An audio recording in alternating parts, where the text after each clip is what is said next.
Are you a nurse at the hospital working long hours and skipping lunch?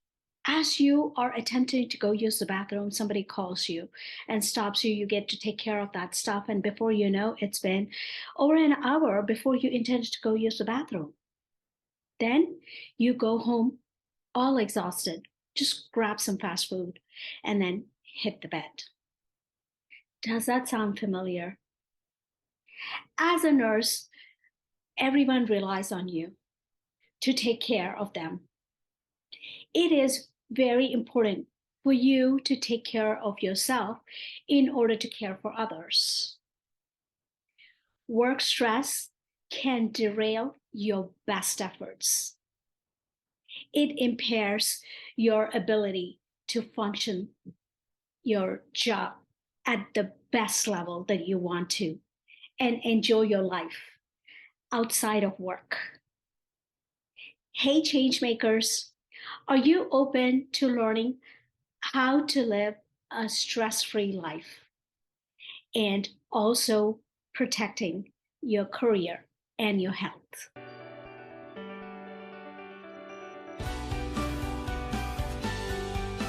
I am Rajitha Bommakanti, registered nurse, faith based holistic coach, founder of Healthy You Lifestyle Center, national board certified health and wellness coach, and culinary coach.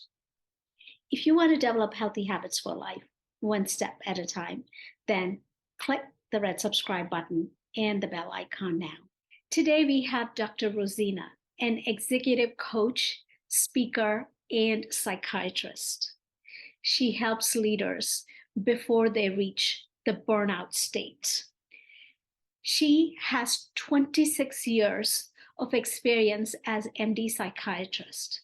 Dr. Rozina brings precision tools and customized coaching to heal leaders so that they can continue achieving their goals and making more money and making a big impact in the community and living a joyful life. Welcome, Dr. Rozina.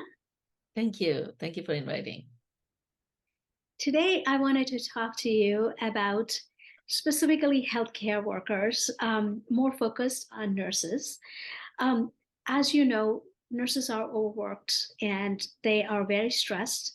The short staffing does not help them, and the burnout is just killing, and they still continue to work. They don't realize what is happening, but they are so committed to taking care of their patients. They still continue to work, and they don't know when they can pause and stop or shift.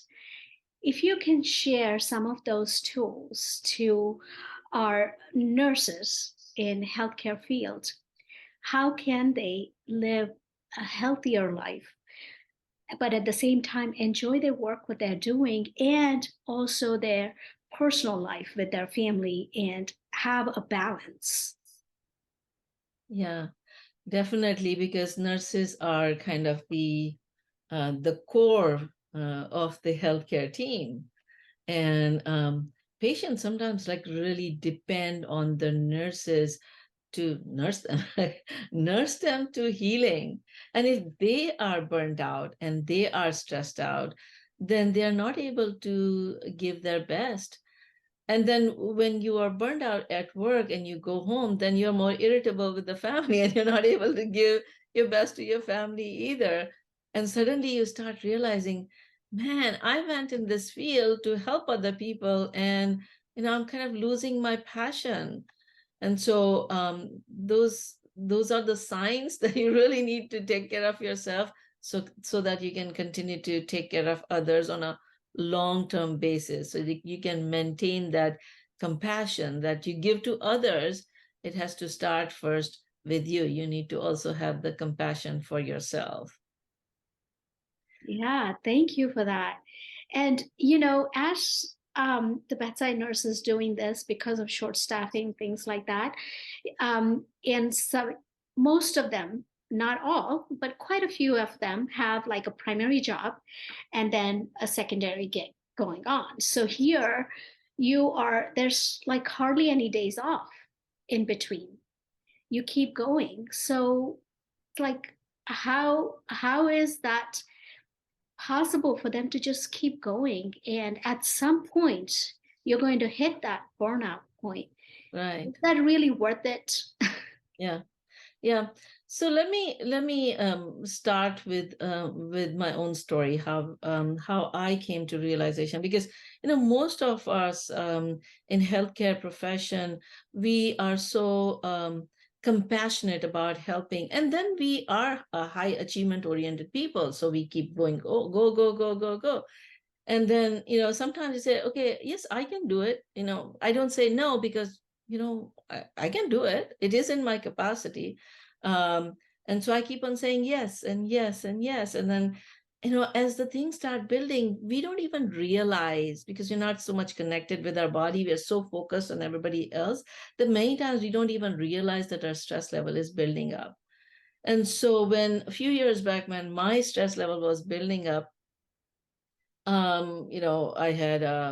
I had started my own practice, and we had moved, and I had a 5-year-old kid, and so a lot of things were happening, and I did not realize that my stress was building up, sneaking up on me, and starting to affect my focus and my energy. And so one day when I was driving back from work, I was so exhausted, I fell asleep on the wheel, and I crashed my car and broke my dominant hand. Mm. And so my wake up call actually came as real wake up call. I wake up and I was like, what happened? What happened? And then I realized that my car was hit and my hand was on the steering wheel, and it was like Mm. like a chair. And I was like, what happened? What happened? What happened? And somebody was coming and asking you, are you okay? And I said, I don't know, look at my hand. And he says, ma'am, I said, what happened? And he said, ma'am, you were hit, and we have called the police, and just stay put. So I need to tell my husband, but I could not pick up my phone that was on the side. It had fell, because when my car was hit, the airbag came out, and so I could not even pick up the phone to tell my husband. I was just 5 minutes from my home. So anyways, long story short, I did not realize that my body was getting affected by that chronic stress until I was in this difficult situation. Mm. Mm. And so over the next several years, I had to, like, if stress was high before, just imagine what stress level was after, when you're not able to do simple things like zipping up your pants, or making phone call, or clipping your nails. So simple things became really hard, and the stress kind of really shot up. Um, and I had to learn a lot of techniques to help myself get out. And so once, when I started getting better, I had this calling to bring the tools that I help people inside the office to outside the office, so people like you and me don't have to suffer unnecessarily. And so for the healthcare professionals, especially nurses that may be listening, I want to say, start connecting with your body, so you can get those signals way before you have to get a wake up call like me. Mm. And you are the role models for all your patients, all your family members. Many of you are, like, as our parents, we are role model for our kids. And so when you get burned out, not only your health and your career goes down, but everybody who depends on you, they also get affected. And so my first suggestion for for our nurse friends, because I also actually went through nursing school before I went to medical school. Oh, wow. So I did 1 year of nursing school before I shifted to medical school. So I have this connection with the field. So anyways, my first suggestion would be to start practicing being in the moment. When I started working on, I wanted to bring these tools to outside the office.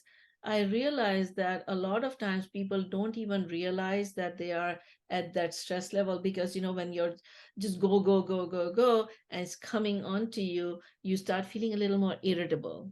You Yeah. start kind of having sleep problem, and um, so you really need to calm down to be even able to realize things. And so to help healthcare professionals, I came up with like simple 1 minute exercises to help them um, calm their mind and body down. And so mindfulness is something that has been researched and being talked about a lot of times, but many people don't understand what mindfulness is completely. Share, what do you think is mindfulness, Ajita? You had just, I was going to ask you that following question, being in the moment. What does that mean? It's like, really connecting to your inner self, Mm-hmm. pausing for a little bit and just focusing, how are you feeling within? What is Mm-hmm. going on? Where is your nervous system? Yeah. Just by focusing within with your feelings and your breath, then Yes. you can slow that racing thoughts Right. and calm, because when we have so many emotions, anger, frustration, all of that going on, cannot make a proper judgment call, and we Right. cannot think clearly, right? Yes. Yes. I Definitely. think that's what I kind of got from what you have said. Yeah. You are not able to move forward when you are in that state. Right. Let me know what your thoughts are. Do you agree with that? Yeah. So if you look up for the definition of mindfulness, especially John Kabat-Zinn's model says moment to moment awareness, intentionally and non-judgmentally. Mm. So that is the definition of mindfulness. So you stay in the moment and you stay aware of each moment with intention. Now, a lot of times when you've been in the hospital and you're getting called from this patient, and you have to do this medication, and you have to kind of do this charting, and you have to do these meetings and everything. So things are going so fast. Sometimes you don't even have time to think about and think deeply. And so you need something that you can do in the moment and fast and going um, while on the go. So I've created a 1 minute exercise.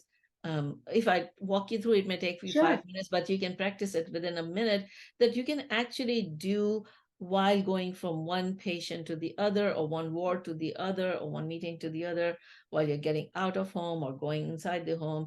And you can do this practice, and what you have to do is ground you and bring you in that moment. So then the next moment you would be more clear and Mhm. present. Like you said, mindfulness kind of helps you be more clear. I use it as, the analogy is like, on the blackboard, there's so many things are written. If you want to write something more, first you have to wipe it so Yes. that what you write would be clear. But Yeah. when your mind is going all these places, it's like so much writing on the blackboard, and then you keep on writing more and more, it has become more and more unclear. So that mindful break of even that 1 minute would allow you to clear that blackboard. So then your mind can think more clearly. Would you like me to walk you through? Yes. Beautiful. Yeah. So let's kind of do it together. Okay. Um, and I call it relax on the go. Okay. And I used to also call it feet to floor, because it's every time your feet touch the floor, you can kind of do this exercise. So next time when you want to take this 1 minute break, or you are going from one building to the other, that's kind of the best time. You as your foot touches the floor, bring attention to your foot, feel how it feels. Is it tight, is it loose, are you wearing the shoes or wearing the socks? How the muscles are. If they're really tight, you let them go, and you bring attention to your calves and feel how it feels over there. Are they tight? Then let it go. If they're loose, then enjoy. Then go up to your thighs and feel how tight they feel. If they're feeling tight, you kind of just let it go. Bring attention to your bottom and feel how it feels in your hips area. And if they're tight, then let it go. They're loose, enjoy. Bring attention to your tummy and feel how tight or loose it is, and let it go. Bring attention to your chest. Bring attention to your shoulders. Bring attention to your upper arms, lower arms, your neck, your lower face, upper face, and then let it go. Take a deep breath in. Now, make the whole body tight as if you were a piece of wood. Tight, tight, tight, tight, tight, and let it go. Feel all the tension going from your head, down through your body, through your legs, down in the earth. Now open your eyes, look around, see everything you see. Notice the colors, the shapes, if people are passing, hear what you hear, sounds, smell what you smell. It could be absence of smell. Feel the taste in your mouth, feel the temperature on your skin, uh, observe what thoughts are going through your mind. Bring a smile on your face and say a prayer of gratitude for all the senses that you have, and then move on. Do whatever you're doing. Wow, How did beautiful. you feel? How did you feel? Yes. All my muscles relaxed. And I was like, wow, just kind of felt like I was floating. Uh-huh. That was really good. That was really good. Wonderful. Just to share with you, just another one of the other things that I try to practice is before we enter a room, we have to sanitize our hands. And during that rub, just I close my eyes and just connect with my inner self, say that, okay, I'm here to help somebody else. I'm going in with an open mind and just go that way. I don't have any preconceived notions about whoever I'm attending. I'll be more present with them at That's that wonderful. moment. Wonderful. I use kind of the other side of it. So I also tell people, when you come home, you're changing your clothes and you're washing your hands because you don't want to kind of bring in the infection from the hospital to your family. So as you're changing and de-scrubbing, getting rid of all the germs from the body, Mhm. make also an intention of letting go of the tension and stress that you brought, and let that go with that dirty water. Let go of the um, muscle tension and stress, um, and anger, whatever negative feelings that you have brought with you, let them go. So then you are clean slate when you start meeting with your family, and you can use that time with your family as a boost for yourself also, as well as enjoy the time with your family. Wow, beautiful. Not just physically cleaning yourself out, you're mentally cleaning yourself, and then going and meeting your family as though you're going on a first date with them, right? Correct, With the correct. fresh, with full intention of love Yes, to yes, give to them. yes, yes. That is wonderful. Thank you so much. I had a question. With when we are stressed, how does that affect our learning and our memory? Mhm. When you're the chronic stress I'm talking about. Yeah, yeah. It affects markedly, and there's so many different mechanisms that are happening.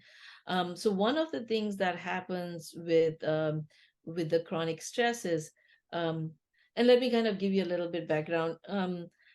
When you may have heard about cortisol as the stress hormone, right? Yeah. So cortisol is not just the stress hormone; it's actually a survivor hormone. And so normally your adrenal glands are producing cortisol high in the morning to face the stresses of the day, demands of the day, and gradually it goes down. And by the time it's night, it should be low enough that your mind can relax and go to sleep. And as it's low, then it gives a message to the your brain, hypothalamic pituitary adrenal axis, we call it HPA axis. It gives the message to the brain that the cortisol level is low. In the morning, you'll need it, produce more cortisol. So it produces more cortisol, and you're ready to face the day. Um, in addition to the survival function of cortisol, when you're acutely stressed out, then adrenals produce more cortisol. You deal with whatever stressors is there, and then it comes down. Mm. And then another stressor happens, it goes up and it goes down.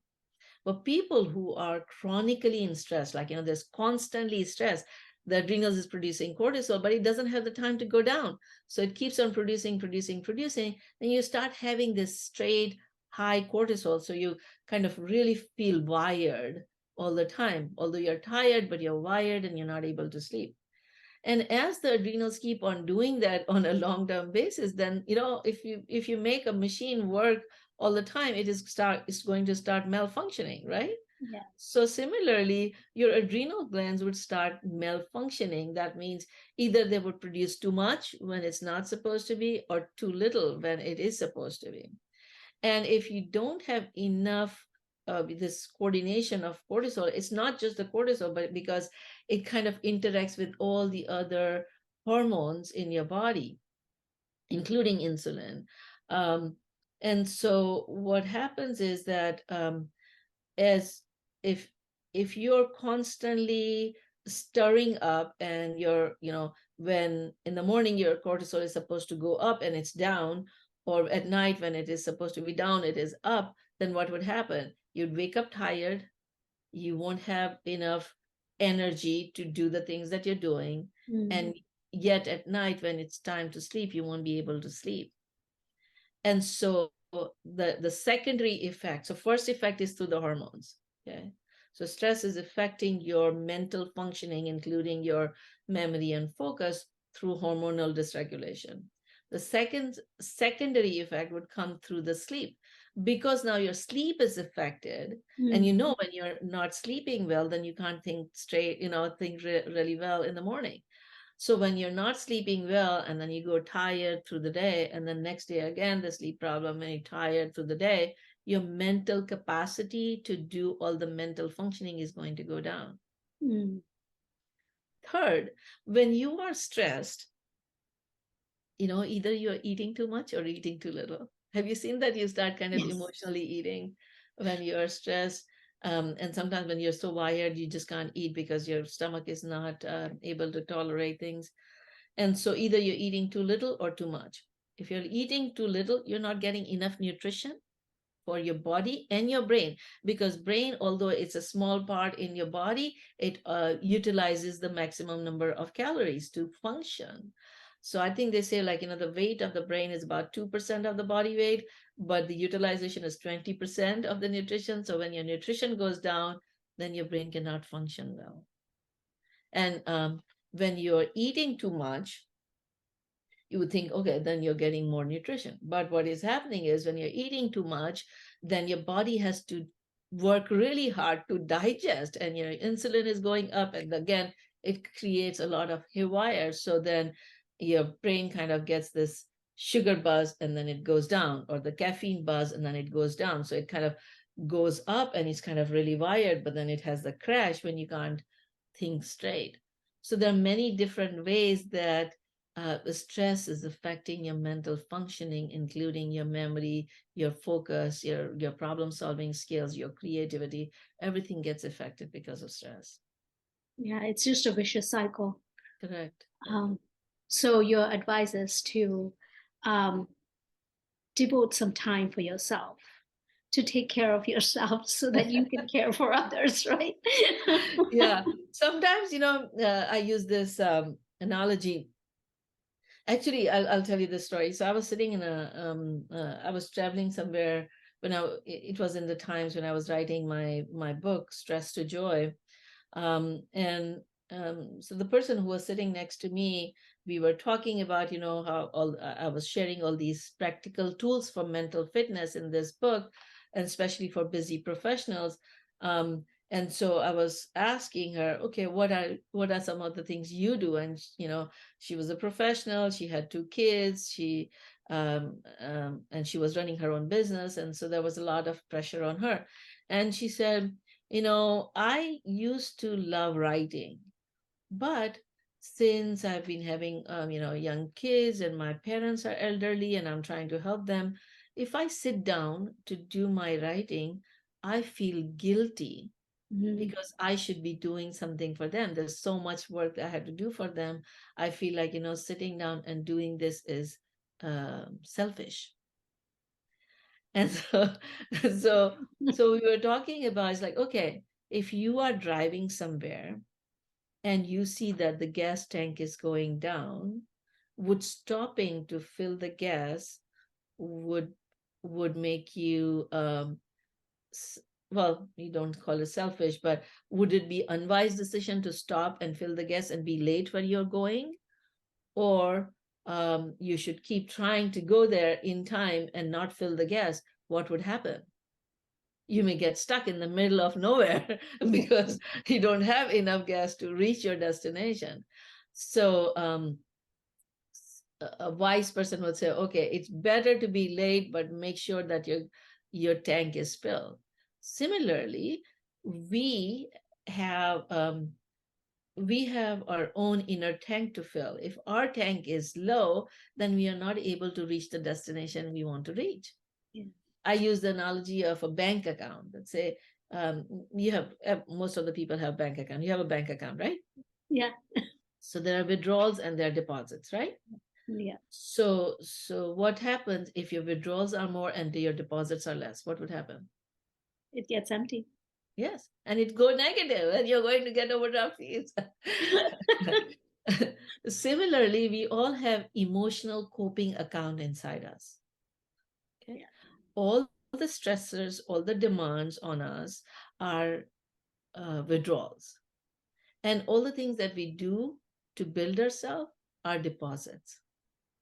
And so many times the withdrawals, some of the withdrawals are not in our control. Let's say, taking the example of bank account, maybe the rent has to come out or the insurance has to come out. Some of these withdrawals are not in your control. You have to spend that. And then there are some withdrawals that are in your control, extra money for eating out or extra shopping or stuff like that.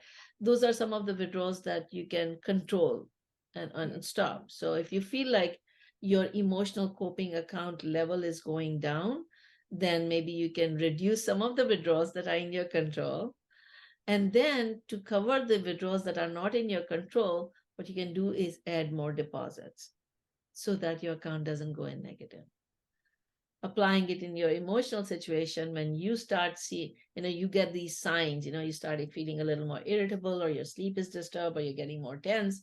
Those are the signs that your emotional coping account balance is going down.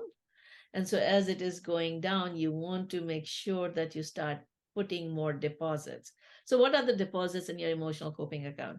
Rajitha, what do you do to fill yourself up? So first thing when I wake up, I do a little gratitude prayer while I'm still in the bed. Wonderful. Then I do little meditation practice, Uh-huh. some breathing exercise, So some you are depositing many deposits in your emotional coping account before the day starts. So great yeah, job. Good job. because my phone needs to be. Remember, we make sure that our phone is fully charged, Uh-huh. but Yes. I need to make sure that I'm fully charged before I hit the road and get Wonderful. on my day's work. Yes, yes, yes, wonderful. So, And and what then are the again, throughout deposits the you do? day too, I got to fill it in. Whenever Yes, so it what do you gets do? discharged, you need to fill it in. Yeah. So what are the things you do during the day? That is usually, it's not, I don't do it on a regular basis because, as when we are getting busy, go around doing things. But yeah, and then at the end, middle of the day, I kind of do this cleaning meditation because throughout the day, we knowingly, unknowingly, we accumulate all the stuff that comes in, not so good thoughts, things like that. And I do like a meditation practice, it's called cleaning. So I do that little active cleaning so that it's not being deposited within my subconscious. It's slowly Mhm. getting scrubbed because if it's caked in, it's going to be hard for me to clean. That's so true. Um, That's a beautiful thing. I don't do it. I'm going to start doing it. yeah. Yes. Tell me more. What else do you do? And then I make sure I walk outside. I do little nature Mhm. as long as the weather is good. Walk outside and then come back. And I make sure that throughout the day, I am more into whole food plant based. Mhm. So my food also affects how I behave, my mood, and all that. So that is also one of my self care things that I do. Wonderful. Wonderful. And before you go to sleep, what do you do? Before I go to sleep, again, I do a little gratitude practice and review how my day went Mhm. and see, some of the shifts I could have done Mhm. and do some of my affirmations Uh-huh. and fall asleep. Wonderful. Wonderful. So what you just did, what we did together, we made our list of deposits. And throughout the day, you made those, you're depositing those things in your emotional coping account. So when there is an unexpected withdrawal, you would be able to deal with that stressor. So I invite all the audiences who are listening, make your list like Rajita did. I also do my own deposit list, and I actually, when I'm doing my to-do list in the in the morning, I have a repeated to-do list. There's so many things that I have to do. So I use my app that has all my list of things that I need to do, and then I pick what are some of the things I'm going to do today. And so one of those things also is called deposits, and I have all these things that are listed over there, and then I pick and choose what I'm going to do today. It could be as simple like, if I have time, I would love to have the tub bath. That's a wonderful Yeah. tool. But I don't have, even when I don't have time, I may just connect with the nature, like, look at the trees and the plants. And sometimes just looking at the tip of the branches is the most uplifting thing for me.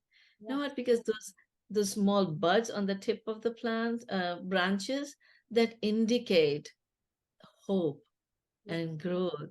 I see these trees, they go through all these seasons, and when the fall comes and they lose all their leaves, they're kind of just bare. They've lost everything, but then they stay patiently through the changing seasons. They bear rain and snow and wind, and then come spring, they are rewarded for their patience and they get filled again. Yeah. And so just kind of connecting with the nature for that one few seconds is really uplifting for Oh, me. yeah. So I invite you all to make your own deposit list and then pick one deposit every day so that you can keep filling your inner bucket, your emotional coping account. And so you go with fill bucket when you serve others. Thank you. That was wonderful, wonderful thing for them to take away on that. And if you can just let our audience know if they need to contact you, how can they contact you? Well, you can reach me through my website, no, drrozina.com. So it's DRROZ for zebra, INA, .com. I also do a podcast, weekly podcast like Rajita. My podcast name is Happy and Healthy Mind with Dr. Rozina. So the website is happyandhealthymind.com. You can see the videos. You can also get audios on all the channels where I interview experts like Rajita, because she was also on the guest on my podcast to bring tips for mental fitness. I'm really excited right now on a wellness program that I'm starting, and it's called Stop Burnout Before It Burns You Out. so, so you can increase your focus and your energy and your productivity by using some precision medicine tools that that I use in my practice.